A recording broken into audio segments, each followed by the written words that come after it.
ఈ మధ్యన పక్క రాష్ట్రంలో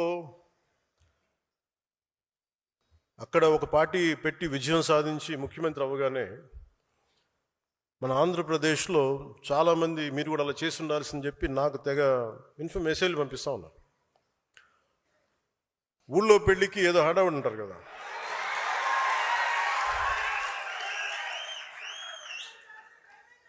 అంటే అంటే ఏంలా ఎలా ఉండదంటే మనకి సందులోనో ఒక పెళ్లి జరుగుతూ ఉంటే మన ఊళ్ళో చిన్నపిల్లలు పరిగెడుతూ ఉంటారు అటు ఇటు, వాళ్ళ ఇంట్లో పెళ్ళి అనుకున్నట్టుగా. అరే ఆంధ్రప్రదేశ్ పరిస్థితులు వేరు. సరే వీళ్ళు చెప్పినట్టుగానే మనం కూర్చొని 2019 నిలబడ్డాం. ఎక్కడ పెట్టారు? 2 చోట్ల ఓడించారు కదా. పోనీ ఎవరైనా నిలబడ్డారు ఆ రోజున నాయకులు అంటే అందరూ పారిపోయారు కదా. సో అందుకని కంపారిజన్ పెట్టకండి. నిజంగా నేను పదవే నాకు ప్రధానం అనుకుంటప్పుడు 2008లోనే యూత్ వింగ్ కాదు ఎంపీగానే పోటీ చేశాను. 2014లో నేను ఎన్డీఏతో అలయన్స్లో ఉన్నప్పుడు నేను మల్కాజ్గిరి నుంచి ఎంపీగా పోటీ చేయాల్సి ఉంది.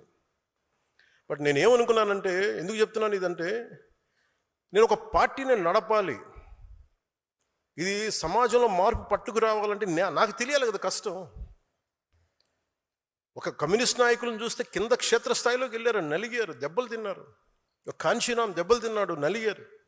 ఒక పార్టీని నడపడం ఏదో కూర్చోబెట్టి ఎదిగేయటం వచ్చేయటం పదవిలో కూర్చోవడం కాదు. ఎలా నడపగలం? ఒక సమూహాన్ని నీతో పాటు నడిపించాలని నీకు ఎంత సత్తా ఉండాలి, ఎంత అవగాహన ఉండాలి నీకు. నువ్వు ఆ భావజాలను కట్టుబడి ఉంటావా లేదా అనేది మనకు తెలియాలి. అందుకని ఇవన్నీ నిర్ణయించుకొని ఒక దశాబ్దం నేను నలుగుతానని నిర్ణయించుకున్నాను. అది 2007 నుంచి మొదలుపెట్టిన ప్రయాణం 2014-18 దాకా అలా నడుస్తూనే ఉన్నాను. నలిగాను దశాబ్దం. ఆ తర్వాత 2019 చేశాను. ఎంత గెలుస్తానో తెలియదు, ఓడిపోతానో తెలియదు. బట్ అసలు ఐ వాంటెడ్ ఎక్స్పెరిమెంట్. చూద్దాం ఏం జరుగుద్దు. దెబ్బ తినకుండా ఏది రాదు. అదే 2024కి దాని గురించి మళ్ళీ వివరిస్తాను మీకు. అంటే ఇవన్నీ నేను ఒక పార్టీని నడపడానికి ఎంత బలం ఉండాలి, ఎంత భావజాలం ఉండాలి, ఎన్ని కఠినమైన పరిస్థితులు ఎదుర్కొంటే తప్ప నేను నడపలేని పార్టీని. ఈ రోజున అందరూ నన్ను వదిలేసిన నేను పార్టీని చాలా ధైర్యంగా ముందుకు తీసుకెళ్ళగలను. ఆ ధైర్యం నాకు ఈ సుదీర్ఘ పుష్కర కాలం నాకు ప్రయాణం నాకు ఇచ్చింది. నాకు